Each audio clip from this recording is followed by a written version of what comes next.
Saudara-saudaraku sekalian, sebangsa dan setanah air, seluruh rakyat Indonesia.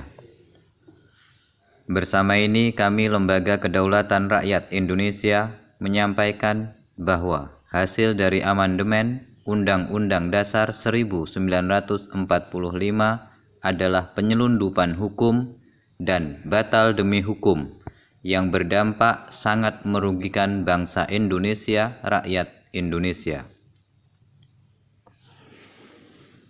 Undang-Undang Dasar 1945 naskah asli yang ditetapkan tanggal 18 Agustus 1945.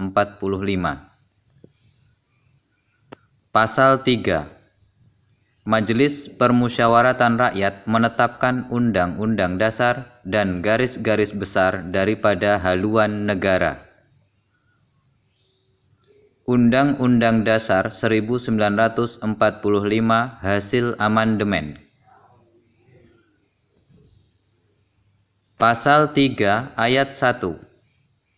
Majelis Permusyawaratan Rakyat berwenang mengubah dan menetapkan Undang-Undang Dasar. Pasal 3 ayat 2. Majelis Permusyawaratan Rakyat melantik presiden dan atau wakil presiden. Pasal 3 ayat 3. Majelis Permusyawaratan Rakyat hanya dapat memberhentikan presiden dan atau wakil presiden dalam masa jabatannya menurut Undang-Undang Dasar. Kerugian bangsa Indonesia, rakyat Indonesia, dan negara Indonesia dari hasil amandemen Undang-Undang Dasar 1945 adalah ketiadaan kepastian hukum di dalam tata kelola negara Republik Indonesia. Sangat jelas disebut MPR menetapkan Undang-Undang Dasar dan garis-garis besar daripada haluan negara. Maka berkaitan dengan aturan tambahan ayat 2, MPR harus menetapkan Undang-Undang Dasar yang berbeda dengan Undang-Undang Dasar 1945 yang berfungsi sebagai aturan pelaksanaan dari Undang-Undang Dasar 1945 dan menetapkan garis-garis besar daripada haluan negara. Maka jelas harus sudah ada Undang-Undang Dasar dan garis-garis besar daripada haluan negara yang sudah ditetapkan MPR selain Undang-Undang Dasar 1945 milik bangsa Indonesia. Yang menjadi pertanyaan, mana Undang-Undang Dasar dan mana garis-garis besar haluan negara yang dimaksud dan yang bisa diubah? Ketidakadaannya Undang-Undang Dasar dan GBHN membuat rakyat harus menderita akibat tidak jelasnya haluan negara untuk menjamin kedaulatan dan kesejahteraan rakyat. Padahal jelas, GBHN adalah penjelasan dari pembukaan Undang-Undang Dasar 1945, tapi malah Undang-Undang Dasar 1945 milik bangsa Indonesia, rakyat Indonesia yang menjamin dan melindungi hak kedaulatan rakyat Indonesia menjadi yang diubah.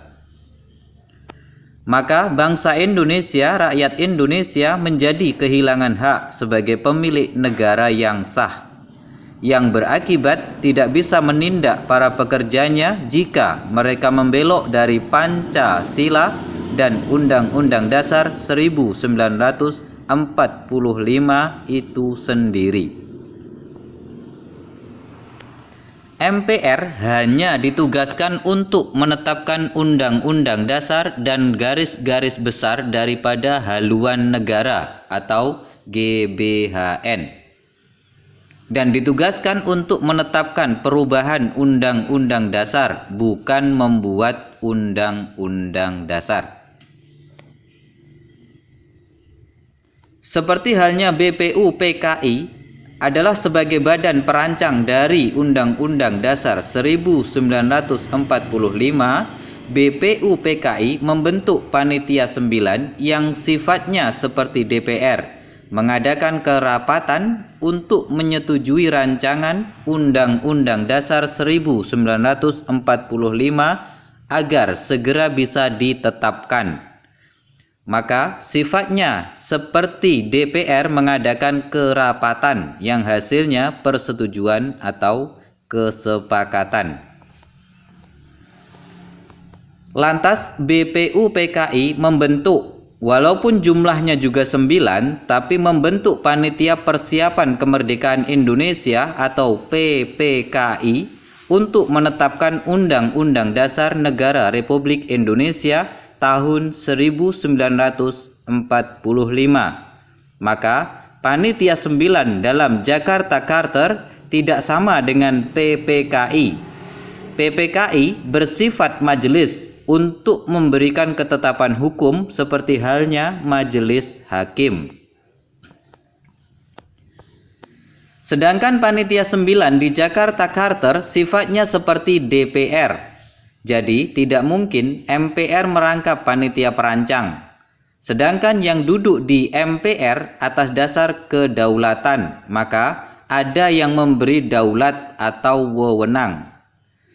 Sesuai rumusan di dalam Undang-Undang Dasar 1945 yang sudah ditetapkan, kedaulatan adalah di tangan rakyat, maka legitimasinya tentunya ada di Lembaga Kedaulatan Rakyat Indonesia. Sesuai dengan penjelasan pada Undang-Undang Dasar 1945, naskah asli yang ditetapkan tanggal 18 Agustus 1945 tidak bisa MPR dari partai politik. Jelas itu inkonstitusional. MPR di dalam Undang-Undang Dasar 1945 tidak bertugas untuk melantik presiden dan wakil presiden, tidak untuk memberhentikan presiden atau wakil presiden, maka jelas itu tidak sah. Sahnya aturan pelaksanaan tentang memilih presiden atau wakil presiden adalah setelah dibuat Undang-Undang Dasar yang lebih rinci. Seperti apa yang disampaikan Bung Karno untuk membuat undang-undang yang lebih rinci. Jadi urutannya adalah sebagai berikut. Induk adalah Undang-Undang Dasar 1945 naskah asli yang ditetapkan pada tanggal 18 Agustus 1945.